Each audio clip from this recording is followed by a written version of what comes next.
Hi everybody, welcome back. Today in this short lecture we're going to be talking about how to do APA citations. We're going to go over some of the different options available to you, and for many of you, depending on your major, it might seem like this is kind of silly or ridiculous because you might not have to use APA in the future.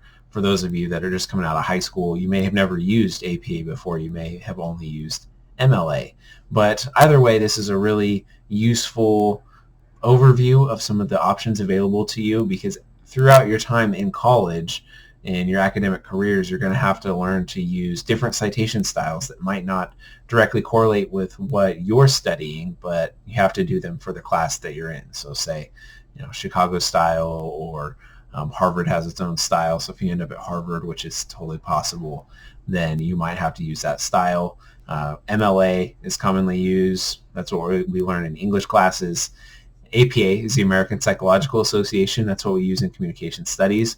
So that's what we'll be going over today and for this specific example. Now I bring this up because the effective and correct citation or use of citations is often kind of taken for granted by professors. We don't spend a huge amount of time going over it because the idea is that somebody else is going to do it, right? Or students are going to have to learn it for themselves. And that can be really, really complicated and convoluted.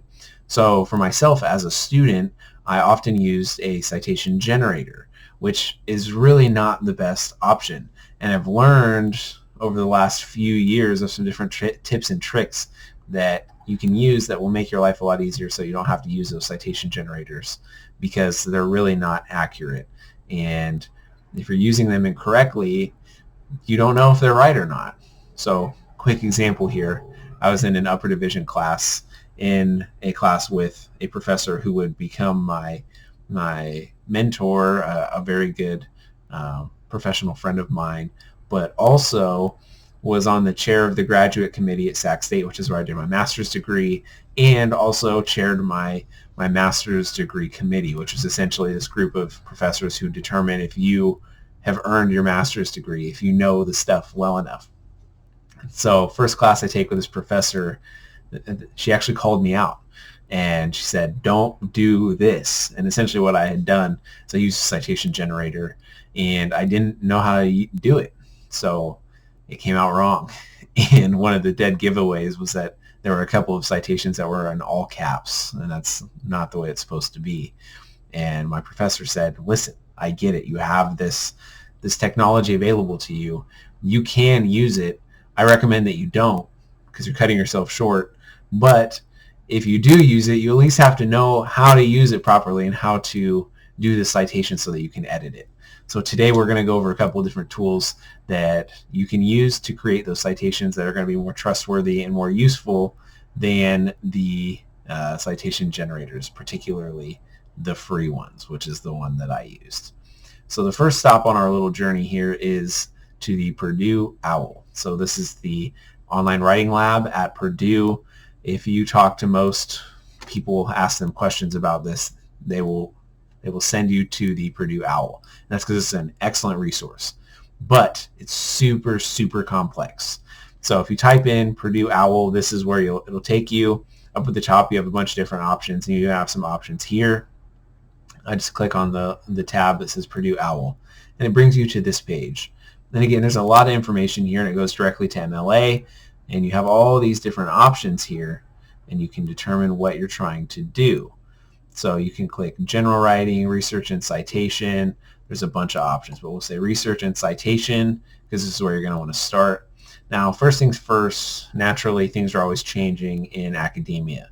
So we're currently in transition from the 6th edition of APA to the 7th edition. For our class, I don't really care which one you use, but you should use 7th edition. And again, these are some of the different options you have available to you and things that you might have to use. If you're a sociology major, you'll use ASA, which is, for the most part, very similar to APA.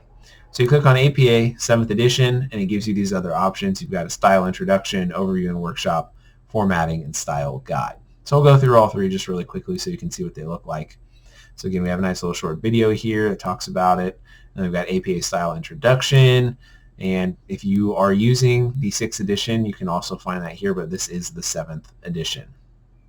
Then you've got the overview and workshop, formatting and style guide, and then a poster that'll give you kind of a breakdown of how exactly to go about doing APA citations. So APA overview and workshop. This is where we get into some of the meat and potatoes, the details of what we're talking about here.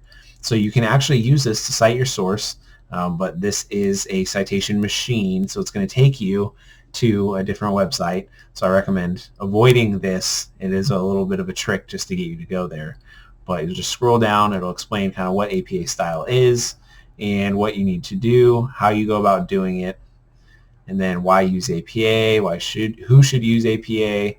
But this is where we get to the important stuff. So the formatting and writing style. So we have general APA format, headings and seriation, footnotes and endnotes, a whole bunch of different stuff. So for our first stop, we're going to do reference list basic rules. And that's going to bring us here, formatting and reference list. It gives us some good, interesting stuff that will help us. But the really important thing here is that on the left-hand side, so you would get here by clicking APA Formatting and Style Guide, you can see all these different options. So we have books, we have articles and periodicals, electronic sources, audiovisual media. So if you're doing a TED Talk or something of that nature, you would use one of these options. And then you have footnotes, you've got APA sample paper, but you would want to go through and look and see what the proper reference type is going to be. So if you're using a book, right, then you would click authors or books, right? So that depends on what you're doing. Maybe your book doesn't have one specific author. Articles and periodicals, so anything, say you're using the New York Times, that would be what you click.